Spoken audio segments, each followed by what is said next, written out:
힘의 법칙. 강하게 믿으면 믿는 대로 이루어진다. 뭐 그런 뜻입니다. 강하게 믿으면 믿는 대로 이루어진다. 이 세상에 변함이 없는, 아니 변할 수 없는 아주 강력한 세 가지가 있다라고 하는데요. 첫 번째는 대양, 대양이라는 거, 태평양, 대서양 뭐 이렇게 큰 바다 있잖아요. 대양 이거 바뀔 수 없다는 거예요. 두 번째는 산맥, 큰 산맥, 히말라야 산맥, 태백 산맥, 산맥 바꿀 수 없다는 거죠. 세 번째는 신념화된 인간. 신념화된 인간 바꿀 수 없다는 거죠. 신념이 강한 사람 바꿀 수 없다는 거죠. 이 신념이 얼마나 강력한 힘을 발휘하느냐면요. 자, 여러분들이 잘 아는 그 1마일을 4분 이내 주파를 할 수 없다. 1마일 4마일. 이제 1마일 4분 주파. 이걸 이제 이해를 하실 필요가 있는데 1957년에 로저 베니스트라는 사람이 1마일을 4분 이내에 주파를 하기 이전까지는 모든 인류학자나 심리학자나 또는 뭐 건강 전문가 이분들이 이제 공통적으로 어떤 생각을 했냐면은 인간이 1마일을 4분 이내에 주파하는 것은 불가능하다 이렇게 생각을 했다는 거예요. 어떻게 인간이 1마일을 4분 이내에 주파해? 그럼 이제 1마일이 얼마냐면은 중앙공원 한 바퀴예요. 부천에 중앙공원 있죠? 그게 1.6km죠? 1.6km가 1마일이거든. 근데 1.6km를 이걸 4분 이내에 주파한다라는 건 불가능하다. 저도 실제 중앙공원 뛰어보면요. 제가 가장 빨리 뛰었을 때 7분 10초인가 되더라고요. 7분 10초. 좀 편하게 뛰면 한 8분, 8분 30초 이렇게 되는데, 근데 이걸 4분 이내에 주파한다라는 건 굉장히 빠른 거죠. 근데 이제 이 로저 베니스트가 이렇게 생각하거든요. 왜 안 되지? 될 수 있지. 계속 4분 이내에 주파하는 걸 막 상상하고, 막 이미지로 연상하고, 또 할 수 있다고 믿고, 뭐 이렇게 자기 암시를 하면서 뛰었는데 3분 57초 얼마 만에 주파를 한 거예요. 1957년도에. 여기까지는 크게 이제 문제가 되는 게 아니에요. 여기까지는 놀라운 사실이 아니에요. 뭐 그럴 수도 있다 이렇게 볼 수 있어. 네, 그 다음 해에 일어난 일이 중요해요. 그 다음 해에 1마일을 4분 이내에 주파한 사람이 무려 200명이 넘었어요. 바로 그 다음에요? 바로 그 다음에 200명 이상이 1마일을 4분 이내에 주파를 했단 말이에요. 근데 그 중에는 고등학생도 포함이 되어 있다라는 거죠. 그래서 우리가 질문하는 거죠. 야, 지구 중력의 힘이 달라졌을까요? 자, 운동화의 기능이 달라졌을까요? 뭐가 달라졌죠? 신념이 달라졌다는 거죠. 신념. 자, 로즈 베니스트가 4분 이내에 주파했다면 나도 주파를 할 수 있다라는 새로운 신념이 생긴 거죠. 누군가 한다면 나도 할 수 있다라는 그 강력한 힘을 주는 신념을 갖게 되었다는 거죠. 그 새로운 힘을 주는 신념이 이른바 4분 이내 주파 200명 이상이라는 놀라운 결과를 만들었던 거죠. 이렇게 그 강한 신념은 그 스포츠의 신기록을 만들어내는 힘이 있습니다. 또 이제 두 번째 예를 제가 설명해 드리면은 이제 아기를 낳지 못한 엄마에 대한 예인데요. 자, 어떤 엄마가 있었는데 아기를 낳지 못했지만 아기를 갖고 싶었어요. 그래서 해외에서 아주 예쁜 아기를 입양을 했습니다. 마음속에 뭘 생각했냐면 나는 이 애의 엄마야. 엄마는 모유를 먹여야 돼. 어떻게 내가 엄마가 돼가지고 분유를 먹여. 분유는 소젖인데 엄마 젖을 먹여야지. 이런 강한 신념을 가진 거예요. 그러니까 어떤 일이 생기냐면은 실제 그 아기가 먹고도 남을 정도의 충분한 모유가 생산이 되더라는 이야기입니다. 예. 그러니까 이제 이 강한 신념은 신체의 조건도 변화를 시키더라. 또 한 가지 예는 이제 이 학습 연구에 대한 예인데요. 60년 초반에 이제 학습 연구를 했어요. 똑같은 IQ, 지능 지수를 가진 그 학생들을 A반, B반으로 나눈 겁니다. 근데 이제 그 A반에게는 뭐라고 이야기하냐면은 너희들은 우리 학교에서 가장 공부를 잘하는 애들이다. 그리고 너희들을 가르치는 선생님들도 가장 훌륭한 선생님들로 구성이 되어 있다. 그래서 너희들은 공부를 잘할 거야. 잘할 수밖에 없어. 그렇게 해서 1년 더 공부를 시킨 거예요. 근데 이제 B반에 들어간 애들은 그 반대로 이렇게 이야기를 했어요. 너희들은 우리 학교에서 가장 머리가 안 좋은 애들로 모여있어. 그리고 너희들을 가르치는 선생님들도 실력 없는 선생님들로 구성되어 있어. 그러니까 너희들은 어차피 해봐도 안 될 거야. 이렇게 기를 죽여가지고 공부를 시킬 거죠. 1년 이후에 어떻게 됐을까요? 진짜 그렇게 될것 같아. 그러니까 이제 A반은 거의 우등생이에요. 이야. B반은 거의 낙제생이에요. 이렇게 이제 학습 연구에 있어서도 이 믿음 신념이라는 것이 엄청난 영향을 주더라는 거예요. 지금 제가 이야기한 예는 뭐냐면 이제 힘을 주는 신념의 예를 제가 이야기를 하는 거예요. 근데 이제 반대로 이제 힘을 빼앗는 부정적인 신념, 제한적 신념이 또 미치는 힘도 크지 않겠습니까? 네. 어제 제가 종로에 이제 강의를 마치고 디프를 하는데 어떤 분이 저한테 이런 이야기 하는 거예요. 자기 경험을 이야기하는데 옛날에 이런 게 있잖아요. 뭐 편지를 써가지고 똑같은 편지를 20명에게 써서 보내면은 축복이 있는 축복을 받는데 만약에 써 보내지 않으면은 편지 받았는데도 보내지 않으면은 뭐 재앙이 닥치고 저쩌고 그런 거 있죠. 네, 예전에 있었어요. 행운의 편지. 행운의 편지. 근데 이분이 그걸 받았다는 거예요. 근데 그걸 받았는데 이제 20통을 보내야 되는데 이걸 찢어버렸다는 거예요. 찢어버리고 또 찢고. 근데 찢어버리면서 몸이 경직되고 느꼈대요. 또 한 번 더 찢어버리니 몸이 더 경직되고. 그래서 완전히 이제 빡빡 찢어버린데 진짜 숨을 못 쉴 정도 몸이 막 경직이 됐다는 거예요. 어머. 막 죽을 정도의 그 고통을 느꼈다는 거죠. 나 죽는 거 모양이다 이렇게 생각했다는 거예요. 그때 갑자기 이제 어린 시절에 이제 교회에서 사탄아 물러가라 이런 말을 목사님한테 들은 기억이 나가지고 큰 소리를 외쳤대요. 사탄아 물러가라. 그러니까 이제 몸이 살아나더라는 거예요. 이야. 좀 믿음이네요. 그래서 그걸 저한테 이야기하면서 그건 어떤 현상이에요 이러는 거예요. 그래서 제가 이제 설명을 해줬죠. 구소련의 이제 어떤 선언에 대한 이야기를 해줬어요. 근데 구소련에 배를 타고 가던 고기잡이 선원이 있었는데 선원 한 명이 실수로 냉동고에 들어가가지고 냉장고 문이 닫혀버려 버렸습니다. 근데 이 냉동고는 밖에서는 문을 열 수 있지만 안에서는 문을 열 수 없게 돼 있어요. 그래서 이제 이 선원은 죽었다는 생각이 들었어요. 이 온도가 지금 마이너스 40도인데 내 팔이 얼어붙는데 내 심장이 얼어붙는데 난 죽었구나. 난 죽어가고 있어. 그러면서 난 숨을 못 쉬어. 난 죽었어. 나는 10분 이내에 죽을 거야. 계속 그런 생각을 했다는 거죠. 실제 그래서 죽어버렸다는 거죠. 아이고. 근데 그 다음날 이제 문을 열어보면 이 사람 진짜 죽어 있는데 문제는 이 냉동고는 3일 전부터 고장이 나 있었다는 고장. 이야. 고장이 나 있었는데 나는 죽었어 생각하다 보니까 이제 죽었다는 거죠.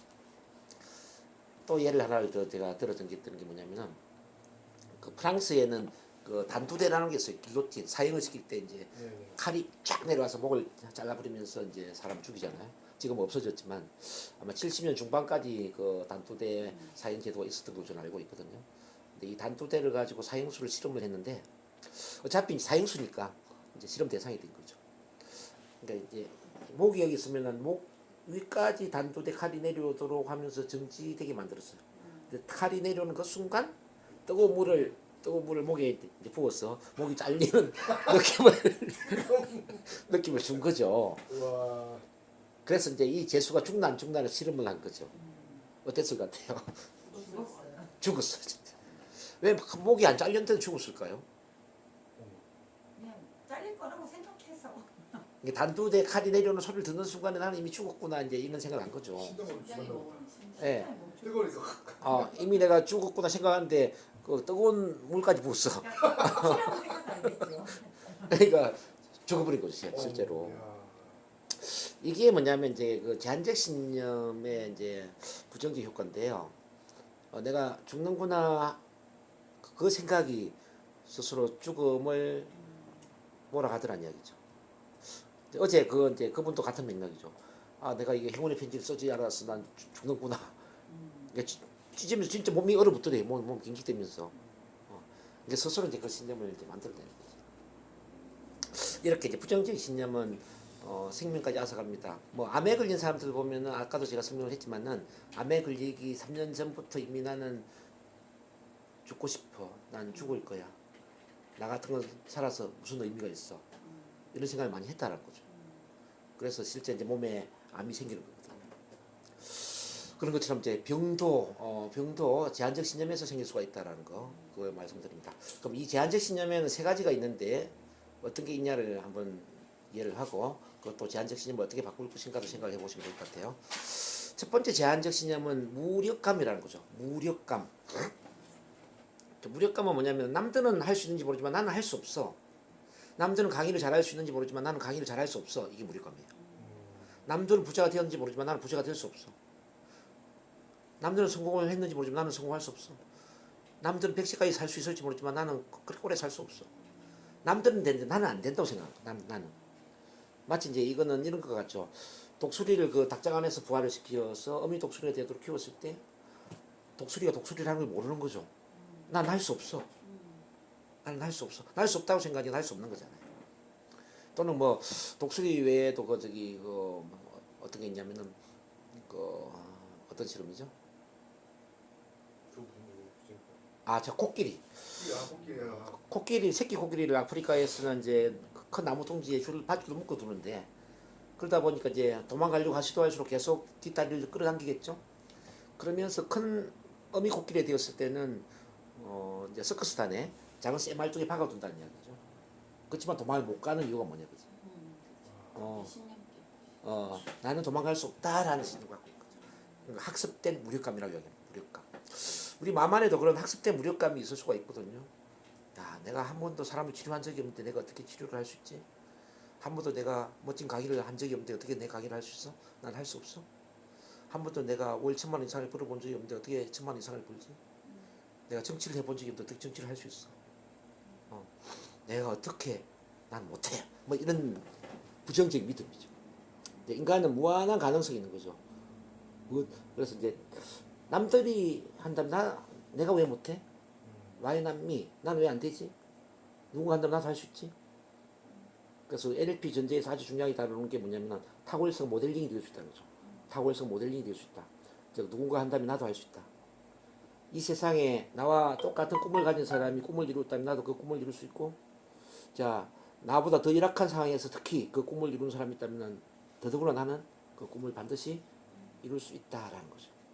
그런 힘을 주는 신념을 갖는 게 중요하고, 그다음 두 번째는 뭐냐면 이제 무가치감이라는 건데, 무가치감은 자기 스스로 가치 있는 존재를 매도하는 거죠. 나 같은 게 어떻게 이걸 해? 나는 쓸모없는 인간이야. 나는 자격이 없어. 내가 어떻게 성공을 할 수 있어? 나 같은 사람이 어떻게 행복할 수 있어? 나는 행복하면 안 돼. 이거지. 나는 성공하면 안 돼. 나는 가치 없는 존재니까. 나는 쓸모없는 존재니까. 왜 이런 생각을 하냐면 어릴 때부터 계속 이제 이른바 자존감의 상처를 받으면서 우리 이제 집안에 이제 부모님이라든지 또 학교 선생님이라든지 어른들이 이른바 의미 있는 타인이라고 그러죠. 의미 있는 타인들이 계속 우리를 막 깔아뭉개는 과소평가하는 그런 부정적인 꼬리표를 던지다 보면은 나도 모르게 마음속에는 부정적인 그런 자아가 형성이 된다는 거죠. 나는 쓸모없는 인간이고, 나는 무가치한 인간이고, 나는 이 세상에 아무 짝에도 쓸모가 없고, 나는 필요 없는 인간이고, 나는 자격이 없어. 그래서 나는 행복하면 안 되고, 나는 부자가 되면 안 되고, 나는 성공하면 안 되고, 나 같은 거는 그렇게 하면 안 돼. 내가 불행한 건 당연한 일이야. 내가 가난한 건 당연한 일이야. 내가 사람들한테 무시당하는 건 당연한 일이야. 이렇게 생각한다는 거죠. 이걸 무가치감이라고 그래요. 무가치감. 우리 어쩌면 NLP에서 가장 중요하게 다루는 테마이기도 하죠. 무가치감을 뭐로 바꿔야 돼요? 가치감. 자존감감, 자존감으로 바꿔줘야 되는 거죠. 나는 가치 있는 존재고, 나는 충분한 자격이 있고, 나는 소중한 사람이다. 나는 뭐든지 가능하다. 나는 꼭 필요한 사람이다. 나는 없어서는 안 되는 사람이다. 이런 믿음들을 이제 키워야 되죠. 제가 참만남 심리가족을 만드는 이유도 거기에 있죠. 인간은 누군가로부터 인정을 받아야만, 누군가로부터 아낌없는 응원과 지지를 받아야만, 무조건적인 수용과 존중을 경험했을 때 자기 스스로에 대한 존재 가치를 인정한다는 거죠. 그래서 앤 슬리반 스님을 통해서 헬렌 켈러라는 위대한 인물이 만들어진 것처럼 우리에게도 앤 슬리반이 필요하죠. 우리 또한 누군가에게 앤 슬리반이 되어야 되죠. 그래서 여러분들이 이런 생각을 해야 돼요. 누군가에게 나는 빛이 될 수 있다. 자, 누군가에게 나는 빛이 될 수 있어요. 나에게 빛이 되는 누군가도 있겠지만 나 또한 누군가에게 빛이 될 수 있어요. 나는 누군가에게 빛이 될 것인가? 나로 인해서 무가치감에 빠진 사람이 가치감을 키워서 정말 자기 자신의 존재감을 키우고 자기 자신의 삶의 의지를 키울 수 있는 사람이 있다면 얼마나 좋아요. 그래서 우리가 사람들한테 줄 수 있는 최고의 선물은 돈을 100만 원, 200만 원 주는 게 아니라, 자, 그 사람의 내면에 잠들어 있는 그 사람의 어떤 위대함, 그 사람의 존재 가치를 일깨워주는 것이다. 그 사람도 모르는 그 장점이나 재능을 또 일깨워주는 것이다. 이렇게 이야기를 합니다. 그래서 무가치감 너무너무 중요하고요. 마지막 세 번째가 이제 절망감이라는 건데요. 절망감. 자, 인간은 이제 뭔가를 다 시도해보고 해도 안 되고 그러면 결국 절망에 빠지게 되죠. 그래서 자포자기를 하게 된 거죠. 난 하고 싶은 것도 없고 할 수 있는 것도 없구나. 하고 싶은 것도 없고 할 수 있는 것도 없구나. 내가 할 수 있는 건 다 끝났구나. 이 절망의 끝에서 어디로 갑니까? 자살로 가거나 그것도 아니면 자포자기한 인생, 노숙자 인생. 서울역에 가면 노숙자들 얼마나 많아요. 우리 송대역에도 한 명 있었죠. 대남이 없더라고. 예, 맨날 막걸리 놓고 이제 마시고 이제 그런 분 있어요. 술의 힘을 빌려서 이제 잠을 자고 그렇게 되는 거죠. 그래서 이제 지금 제가 세 가지 제한적 신임을 말씀드렸는데 우리도 언제든지 이렇게 빠질 수가 있습니다.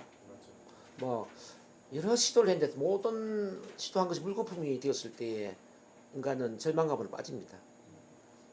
근데 이제 우리 NLP를 훈련하기 때문에 우리는 자 항상 이런 신념을 가져야 되죠. 절망의 끝은 절망이 아니라는 사실. 자, 절망의 끝은 절망이 아니라 절망의 끝에 희망이 있다는 겁니다. 양극성의 법칙을 뒤에서 다루겠지만요. 양극성의 법칙 11번에 물론 나와 있는데 미리 좀 설명을 해드리면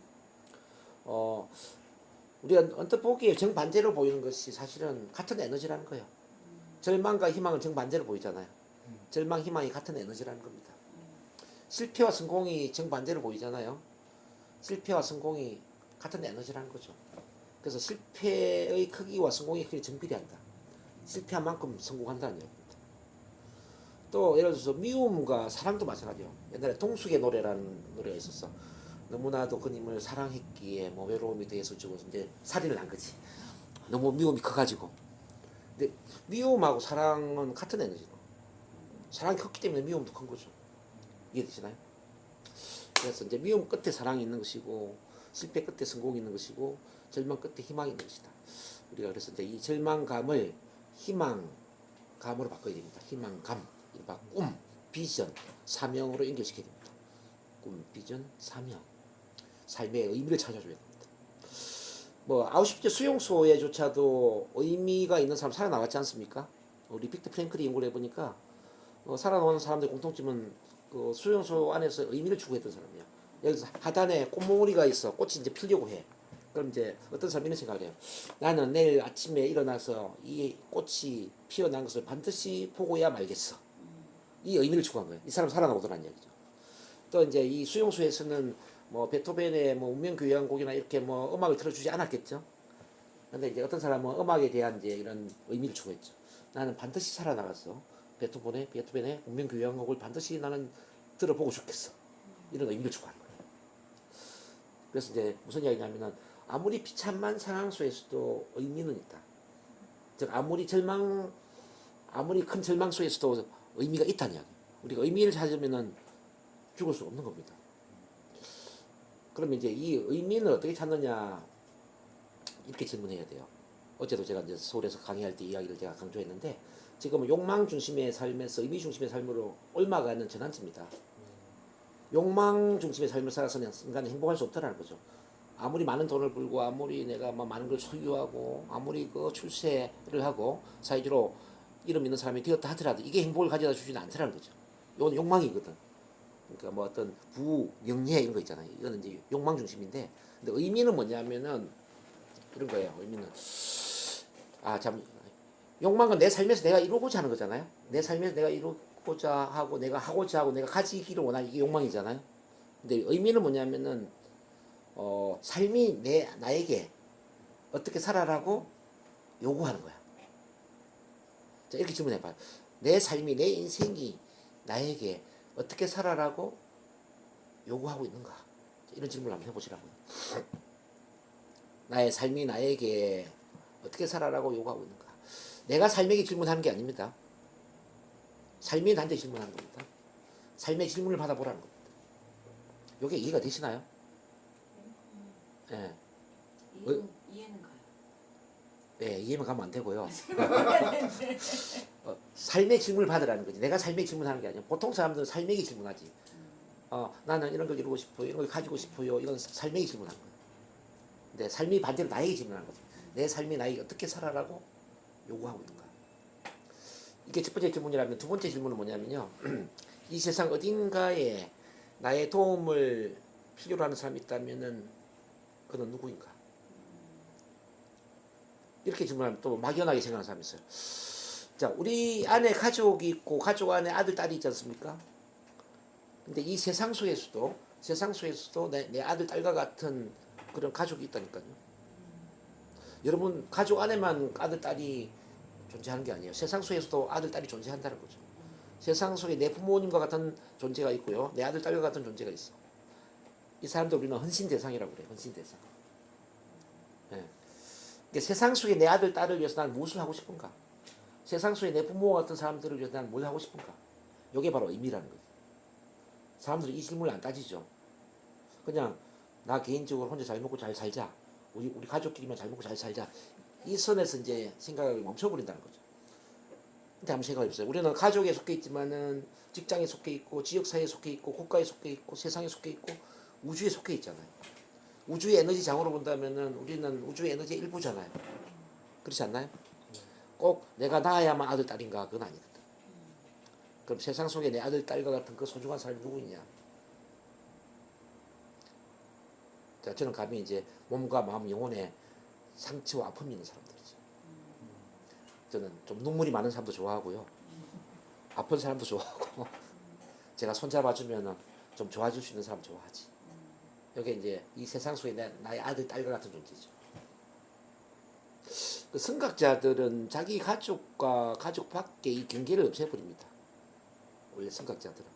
예수님이 그랬고, 테레사 수녀님이 그랬고, 정말, 헬렌 켈러를 포함해서 이제 정말 위대한 삶을 산 이런 어느 정도 영적 레벨이 높은 이런 분들은 자기 가족과 가족 아닌 것의 개념이 없죠. 이 세상 자체가 가족이죠. 근데 일반적인 사람들은 가족 안에 내 아들, 딸만 가족이라고 생각하잖아요. 그게 차이죠. 그래서 이제 이 의미를 추구하려면은 내 가족을 뛰어넘어서 생각을 해볼 필요가 있어요. 내 가족을 뛰어넘어서 이 세상 속에 내 아들, 딸과 같은 존재가 누구 있냐. 그 아들, 딸을 위해서 나는 어떤 도움을 주고자 하느냐. 어떤 사명을 실현하고자 하느냐. 자, 그런 질문 속에 의미를 찾을 수가 있죠. 의미를 찾는 속에서 우리는 절망감에서 벗어나는 거죠. 절망. 신은 우리를 그냥 고생시키려고 시련 고난을 주는 게 아니다. 이걸 이해를 해야 됩니다. 시련 고난이라는 것은 이런 삶의 의미를 찾게 도와주는 하나의 시험대다. 그러니까 시련 고난을 체험하는데도 불구하고 삶의 의미를 찾지 못하잖아요. 그 사람은 계속 절망 속에 빠지는 거죠. 근데 절망 속에서 이 의미를 찾았어. 그러면은 더 크게 비상하지 않겠습니까? 우리 관성의 법칙에 의해서 많이 내려갈수록 많이 올라갈 수 있죠. 맞아요? 네. 롤러스케이트는 많이 내려갈수록 많이 올라가지 않습니까? 우리 삶도 마찬가지거든요. 절망이라는 것은 많이 내려갔다는 이야기예요. 밑바닥이라는 거거든요. 자, 밑바닥이라는 것은 이제 더 이상 내려갈 데가 없다. 이제 올라갈 때만 있구나. 그거잖아요. 근데 올라가게 만드는 힘이 뭐냐면 이 절망 밑바닥에서 의미를 찾아야 됩니다. 의미. 왜 내려갔는지 밑바닥에서 어떤 교훈을 찾아야 돼요. 그게 이해되시나요? 네. 밑바닥에 내려갔는데도 교훈을 찾지 못하고 그 의미를 추구하지 못해. 그러면은 그 사람은 계속 밑바닥에 머무는 거죠. 자, 암에 걸렸는데도 암에 걸린 그 의미를 찾지 못해. 암에 왜 걸렸는지. 암이 보내는 신호를 발견해야 되는데 신호를 발견하지 못해. 그러면 그 사람은 암으로 죽는 거예요. 그렇지 않을까요? 암에 걸린 것은 보다 더 따뜻한 사랑을 키우고, 자, 직진하는 인생만 아니라 옆도 좀 뒤도 바라보고, 주변 사람들도 좀 챙기고, 나 개인만의 삶이 아니라 더불어 사는 사랑의 공생의 삶을 살아라는 이제 어떤 그런 의미를 주는 건데, 그 의미를 찾지 못해. 그러면 그 사람 죽어야죠. 그렇지 않을까요? 그래서 이제 이 절망감이라는 걸 우리가 이제 NLP적으로 이렇게 잘 해석을 하면요, 절망감은 곧 희망이 된 겁니다. 그래서 암에 걸려서 다시 태어난 살아난 사람이 그 이후의 삶은 훨씬 더 의미 있는 삶을 사는 경우가 많아요. 이른바 덤으로 주어진 인생이라고 생각해요. 우리 삶도 그래요. 그러니까 절망에서 일어난 사람들은 그 다음 인생이 달라지는 겁니다. 여기까지 하고 볼게요.